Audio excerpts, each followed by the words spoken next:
Hello, puppies and kittens. I'm sitting with my friend Phil Helper. He's SkyDivePhil.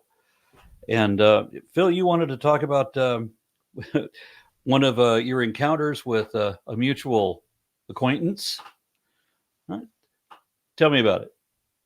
Yeah, so people will know that I debated Subboor Ahmad on evolution, human evolution in particular, whether humans and chimps share a common ancestor. And the sort of new development that's happened is so Subboor likes to quote a philosopher called Elliot Sober, and he often quotes him in debates. I know he quoted him in your debate, um, and I thought he was misrepresenting Elliot Sober's arguments. Now, what happened was someone emailed me and told me that Elliot Sober had been on Sabor's channel, but strangely, they never talked. Sabor never sort of mentioned during the show that he was an evolution skeptic. Yeah, that he had his channel used to be called, I think it was called Darwinian Delusion, Hmm. uh, and and basically someone emailed Elliot Sober and said I sort of told him the dispute that Sabor and I had about whether he was representing him correctly. And Elliot Sober said, "Oh, Phil has it right and Sabor has it wrong." Um, so I learned of this, and I emailed Elliot Sober and said, "Do you want to come on my channel and talk about this and review the debate that Sabor and I had?" So don't forget that Sabor has built up Elliot Sober as like the top philosopher of biology, of evolutionary biology. And I don't think I would disagree with that. I mean, he is certainly one of the leading figures in this field. Um, but he's quoting him in his case against evolution, when Elliot Sober is very strongly in favor of evolution, passionately, defends evolution. So for him to quote him, in his case against evolution it seems dodgy, shall we say. So I had Elliot Sober basically review the debate, and it was not good for Sabor. He basically tore his argument to pieces on point after point after point after point. And everything that Sabor said was contradicted by Elliot Sober. So if you want to watch the whole thing, you can go on my channel, and there's a playlist. I think it's an evolution playlist now, and you'll find it. But I'd, after, I'd like to put a link to the specific one that you're talking about. yeah, yeah, sure, you can put a link. There's actually two videos that have just come out. I'll tell you why there's two. Because after this just total destruction of Sabor's arguments by the philosopher that he keeps quoting, right? Let's keep that in mind. Um, Sabor sort of claimed victory. I mean, it's just unbelievable. And the victory that he claimed was that Elliot Sober didn't explicitly say that he misrepresented him. And in fact, there's a point where he says, "I did say that." So Sabor said Elliot Sober said something, and Elliot Sober says, "Yes, I did say that." So he's like, victory, But what Sabor doesn't understand is that there's different ways to misrepresent someone, right? So you can misrepresent them by misattributing something that they said. So you could say they said something when they didn't say it, right? But you can also misrepresent them by cherry picking what they said, by quote mining. So to give an example, right? Imagine a new James Bond movie comes out, and a review says the opening scene was amazing, 5 stars, one of the best things we've ever seen in cinema. Unfortunately, the rest of the film sucked. So overall, I'm going to give it 1 star. Now, imagine the poster for the film just quotes the bit where it says amazing 5 stars, right? Yeah. That would be misrepresenting them. And this is exactly sort of equivalent to what Sabor is doing with Elliot Sober. He's quoting a bit and then missing out the next bit that's extremely relevant and contradicts it. So so there's two points basically. So one is that Elliot Sober says something like, "There's no must. You can't infer or that similarities between species does not allow you to deduce strong evidence. That doesn't represent strong evidence for common ancestry, right? And so that's a bit that Subboor quotes. Now, what he doesn't quote is the next bit in this book, where he says, but there's similarities in non-functional things. It basically gives an example of the torpedo shape of a shark and a dolphin.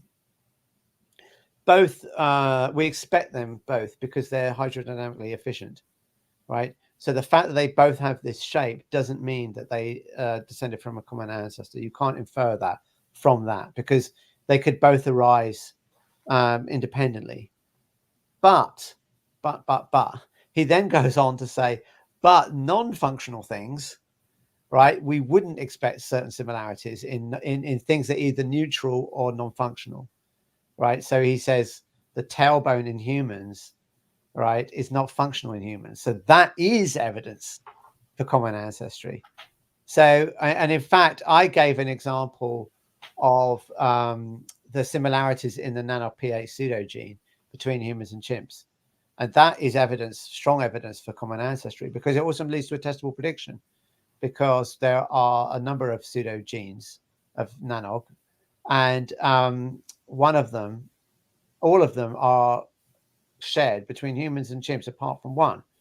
And the one that isn't shared, therefore should have evolved, become a pseudogene after it's split. Therefore, you can predict the date of this pseudogene, and it must be after the split.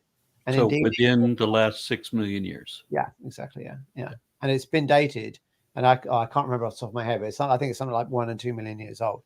So it could have been any number. It could have been 100 million years old. But if evolution is true, then it has to be after the split. And indeed, it is after the split. So there's a number. In fact, there's a number of predictions that you can make about NaNOP-P8 pseudogene. So, Subboor was like doubting that this was evidence for evolution. And he was quoting Elliot Sober, but Elliot Sober reviewed this and went, no, this is extremely strong evidence for evolution. So he's sort of misrepresenting him by selective quoting. So when he declares victory and he says, oh, I did say that, it's just like he hasn't even understood what misrepresenting is. But here's the twist in the tale, is I then just got Elliot Sober back on my channel and I just asked him directly, did he misrepresent you? And he went, yes.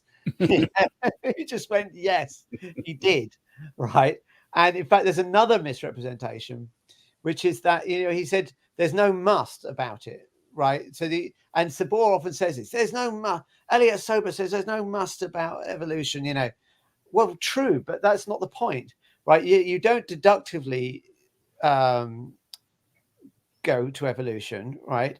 Science is often done by induction.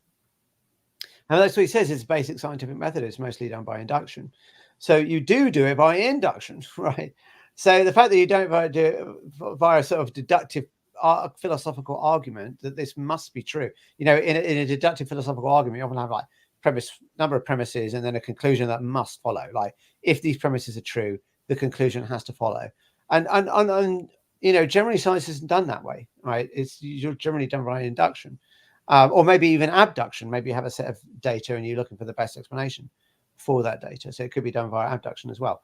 So the fact that, we don't have this deductive proof of evolution is just irrelevant, right? So the fact that Subboor keeps quoting this thing about, there's no must, that it's probabilistic, it's just irrelevant, because what Elliot Sober says, and I think it's just obvious, and this is so, in fact, he says it's so obvious that philosophers don't even usually mention it because they don't need to. And that is, we don't need certainty in science. So if Subboor definitely says that evolution is not a fact, I think maybe when you debated Subboor, that was the title, was evolution, is evolution a fact or something? And I had to give a definition. I had to give definitions for what evolution is. I had to give definitions that he's misusing, how he had misdefined evolution. So he was defining evolution as microevolution and macroevolution as Darwinism. That was his principle too. And then in our debate, he also quoted some. I forget who the person was, but his students were in my audience, and they came up to me during the Q&A to say, and I've got this as part of the recording, where they said that he misrepresented their teacher in misquoting him because that's not what he said or meant. Okay, yeah, I don't know what that's referring to, but what I would say is that it's just a common practice. Yeah, definitely. Creationists often sort of misrepresent scientists or philosophers by selective quoting, and what's really interesting is that by Subboor's own criteria, right? So he said that DNA evidence at a crime scene is something you can be sure of, right? But evolution is all probabilistic. But what he doesn't get is that DNA at a crime scene is also probabilistic. I mean, if you're going to basically rule out evolution or call evolution a delusion or whatever he says, because it's probabilistic, you're going to rule out all of science, because all of science is probabilistic. Whenever you make a measurement, there's always error bars, right? There's always some uncertainty. Obviously, you try and get the uncertainty down to negligible levels. And I would say the uncertainty that humans evolved from a common ancestor with chimps, the uncertainty is at very negligible levels. But it's not like a deductive proof, like a philosophical or a mathematical argument, right? It's just not the way that science works. So if that's Subboor's criteria, he's just one, inconsistent, because he accepts DNA at a crime scene is something you can be confident enough of. So it's contradictory, but it's also just, it fails to understand how basics of science actually works. And he sort of prides himself on being like this sophisticated philosopher of science, but he seems to not even understand the very basics of how it works. And in fact, Subboor said in the video that the point regarding this was so basic that philosophers don't even bother mentioning it. But we had to mention it with Subboor, because Subboor, is making this sort of incredibly simplistic error, just failing to understand how science works. So people should definitely watch the video where Elliot Subboor and I review the debate, and then the follow-up one. And then Subboor made another follow-up video, and he made another sort of another egregious points. So one is, he said, well, I invited Phil onto my channel, right, to discuss it. What he doesn't mention is that within a few hours of that invite, I was actually at a concert, so I didn't even get the invite until I got back from the concert, and the invite had already been rescinded. Right? He failed to mention that. Now, I said to him, look, if you want to have another discussion, then it should. And we had a discussion where it was like a sort of live back and forth, and it was at Speaker's Corner, and he's very aggressive and not conducive to, I think, a serious philosophical discussion. So I said, look, if you want to do another one, I mean, this was the format that I originally suggested, and it's a format that William Lane Craig has done and I've done with other debaters, where you actually swap statements in advance. And the reason to do this is that everyone can check each other, because he thinks I'm misquoting people, and I think he's misquoting people, or misrepresenting them, I should say. And well, we could all check each other if we do that kind of debate. But of course, Subboor doesn't want to do that, because if you have a chance to check his quotes from other scientists and philosophers, his whole argument is going to fall apart very, very quickly. Of course, what he likes to do is spring something on you that maybe you're not familiar with, and then declare victory. But if you give it a couple of minutes to go and check, case in point, during the debate, he brought up a hominid in, I think it was in Italy, that was supposed to be bipedal. And he was like, this is evidence against evolution. And then actually during the debate, I was actually able to check it. And it turns out it wasn't bipedal at all. So, his own source contradicted him. But another example is he makes a really big deal. Subboor makes this really big deal about particular probabilities. So in particular, what he calls origination probabilities and transition probabilities. So the origination probability is like, what's the probability of the origin of life? And then what's the probability of, transitioning from one form of life to another? And he was like, you must make, you've got to make assumptions about this, otherwise, you can't infer human chimp common ancestry, and you've got it wrong, and Elliot Sober's here to prove you wrong. Well, when I talked to Elliot Sober about it, he was like, Subboor has it totally wrong. Because, I mean, I won't go unpack it all, but for example, in the origination probabilities, we don't know what the probability for life to start was, but it doesn't even matter, because there could have been many, many, many origins of life.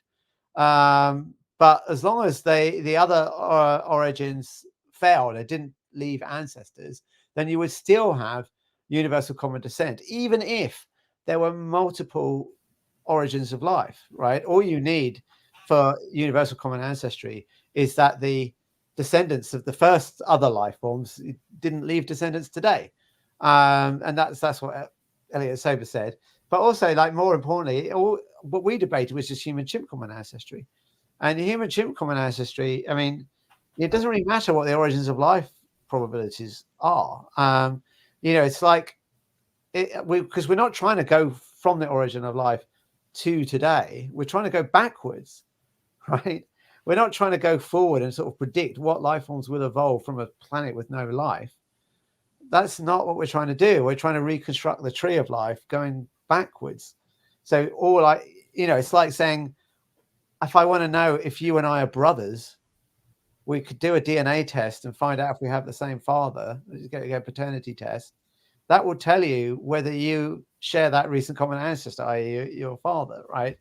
You wouldn't need to, what does it matter how likely the origins of life were for that question? It doesn't matter at all. Same with your cousin, right? You could ask, do we, all right, my brother and I share parents, right? My cousins and I share grandparents. Again, if we wanted to work that out through genetic tests, we wouldn't need to know what the probability of the origins of life were. I mean, it's just irrelevant. Same with chimps. Same with humans and chimps. If humans and chimps share a common ancestor, that we can do genetic tests to find out if that's true. Doesn't matter what the probability for the origins of life were. There could have been many different originators or one. It just doesn't matter. It's a frustrating thing when I talk to creationists, and I want to. I had one called Mr. Intelligent Design, who rejected microevolution.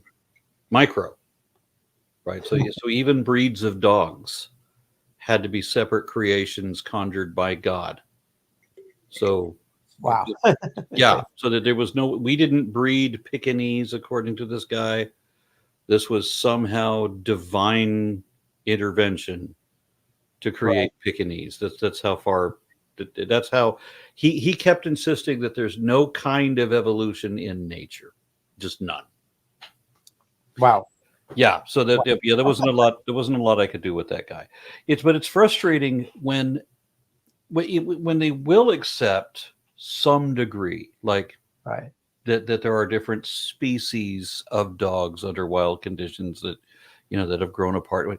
If you can get them to understand just that much, and then try to go to the next step to see how much let's trace the family tree back and see where it does it connect into one tree, or does it become an orchard like what the creationists would believe, right? Their belief is that at some point you're going to find something that is unrelated to all of these other familial trees, which of course we don't ever see. But the frustrating thing with creationists is that they always want to go way back to the murky beginnings, to the origin of life, or to the origin of the universe. Yeah, assuming that there is one, and argue from there. Well, no, we're trying to see whether cats and dogs are related biologically through evolutionary means. That has nothing to do with the origins of proteins. Right. I mean, in the case of Subboor, and I think other Muslims who are anti-evolution, the thing that they really won't accept is humans and chimps share a common ancestor. I think I've heard Muslims say we can accept everything about evolution apart from that. So, and certainly, so that's why when I debated Subboor, I said, let's talk about that. Humans and chimps share a common ancestor, because if you can accept all the other stuff, then this is the point that we should focus on, right? And everything else is kind of irrelevant. So, like, I know he talks a lot about Darwinism, like, but ultimately, which he defines as macroevolution. He does not, okay, mean Darwinism in the sense that we would mean Darwinism. It's I not. think he would also talk about natural selection being the main source of speciation. Now, to me, and in fact, we talked about this with Elliot Sober. As I'm sure you know, natural selection is not the only way to get variations. It's not even the most common.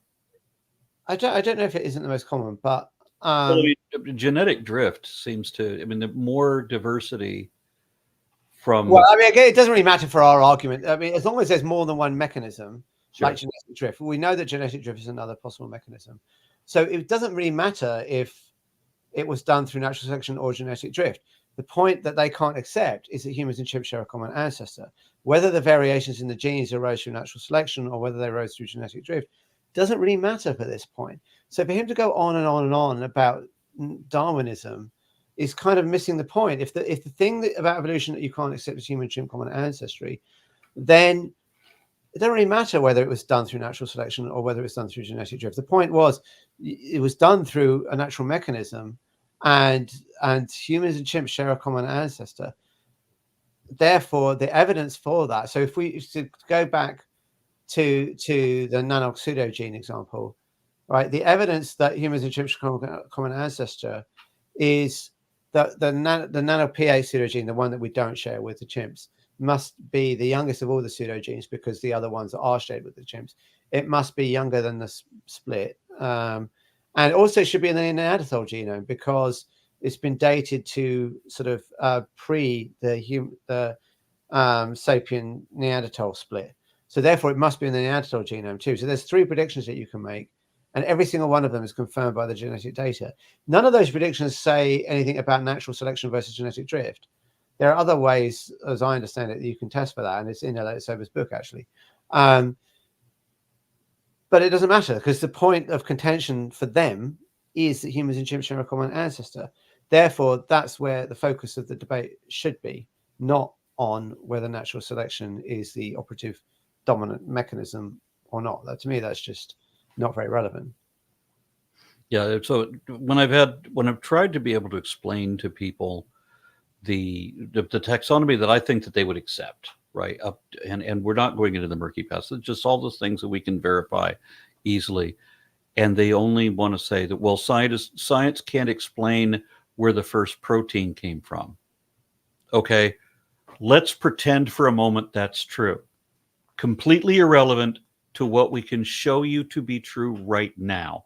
So let's look at what we can show to be true right now. They won't do it. Right. I mean, it's I think the human chimp common ancestry is the thing that really boils people up about evolution, the religious people. And where the first cell came from is just completely independent of that. If we cannot answer where that came from, it doesn't in any way affect the question of whether humans and chimps share a common ancestor. Maybe we can't explain the first life. Maybe we can. It doesn't matter. Just irrelevant. And then on that point, when we bring up a transition, for example, when we're looking for transitional species between most people's concept of apes being the chimpanzee and man. When I ask them, when I put the burden of proof on them, okay, well, you say there's no transitional species, but if there was something that was halfway between chimps and humans, describe it. What would be we looking for? What type of traits would verify that this is a transitional species? Never, never, never will they ever answer. I tried this with Ray Comfort, and I said, what would you look for? And he goes, oh, I wouldn't, because I would know that I was made in the image of God. Well, what's interesting, if I remember rightly, is that a lot of creationists say, well, if we look through all the fossil skulls of hominid species, they're either ape or they're human, but there's nothing in between. So this one's human or this one's ape. But interestingly, different creationists, when they look at these fossils, disagree as their classification. Some of them they put in human, some of them they put in ape, and they're all over the show, which is exactly what you'd expect if they're sort of gradually transitioning, right? Yeah, And that's exactly what there was a skull that was shown to Dwayne Gish, and he says it's 100% ape. And then they show the same skull to Lubnow, and he said, well, that's 100% human. Oh, And then they show it to some other creationist, oh, it's 100% ape. And then they showed it to Dwayne Gish again, and now he says it's 100% human. Right. It's the same skull he looked at 10 years ago. Yeah. Yeah. Yeah. Well, Right. I mean, another question you could put to them is, look, what's your explanation for the similarities? Like, explain it to me. Why is it that humans and chimps share the same pseudogenes? Why, explain that to me. Why? Yeah, why do we have the endogenous retroviruses that are common not just with the other apes, but with the other old world monkeys? Yeah. Give me the evolutionary explanation is excellent. It's a very, very powerful explanation of the facts, which is often what you try and do in science. You have a bunch of facts and you come up with a hypothesis to explain those facts. And if you can predict, must be, and that's what must be awfully deceptive to have created this fusion in our chromosome number 2. With the construct of it making it look like it was a fusion of 2 ape chromosomes to fool our geneticists. Yeah, I mean, to me, the chromosome 2 fusion site is overwhelming evidence for evolution. Like they just match, they just line up. You've got your telomeres, which should be at the end of the chromosome, and they're bang in the middle, exactly what you'd expect if it was a fusion. Perfect explanation of the difference in chromosome numbers between humans and chimps, right? And it's predictive because then you should find extra centromeres, and you do. I mean, it doesn't. This is just excellent evidence for evolution. So I want to put down the links that you referenced. Okay. Be sure that I have those so that I can share them. Yeah. And anything else that you want to say to people who want to follow you? Because I like the work that you do. I like the way that you have amassed some of the best. Well, so the 2 exciting things I'm most excited about, one is the book coming out called Battle of the Big Bang. So you can even order it now at Chicago University Press website. So that's I'm really excited about. The other thing I'm doing is on my channel, Phil Halper. We're doing a show called the Sci-Fi Show, and we've done a few episodes already. We're doing them once every few weeks. It's me and a philosopher called Alex Malpass and another philosopher called Dan Linford. Alex is more sort of logic based. He edited a book called, I think it's called Short History of Formal Logic. And Dan Linford is more sort of philosophy of science based. He's unbelievably knowledgeable about scientific matters, particularly with regard to cosmology, but, actually, pick your topic. He's just unbelievably knowledgeable. So we've got this show called the Sci-Fi Show, and at the moment we're kind of alternating between sort of lowbrow and highbrow stuff. So we do a show, a sort of lowbrow show, where we pick an apologist and pick apart their arguments, but with imagine really big guns going against something with very little defenses. So we get these amazing philosophers. That these guys really are the top of their game. I would say Alex and Dan are the top atheist philosophers in the world who want to engage with theists. I mean, there might be more erudite philosophers or whatever, but they generally don't want to engage with apologists. But Alex and Dan are 2 of the best. I mean, there's Joe Schmidt as well. He's very, very good. Although Joe Schmidt and Dan wrote a book together. So we're doing this show. Then the highbrow one, we do a more sophisticated philosophical argument, and we cover that. So this is a really great show, I think, for any atheist who wants to know what are the really sophisticated responses to apologetics. This is really a great resource for you. So hopefully people will watch that and buy the book before it's called Battle of the Big Bang. Yeah. All right. Well, I'm keen to get a hold of that, and I do want to read it, so I'll be prepared for the interview. When is it coming out? Next year, I think it's going to be May. May. Okay. Well, good. I've got plenty of time. Yeah. No hurry. All right. All right. Well, thanks a lot, Aaron. Thanks for having me on. Thank you, sir. Cheers then. Bye bye.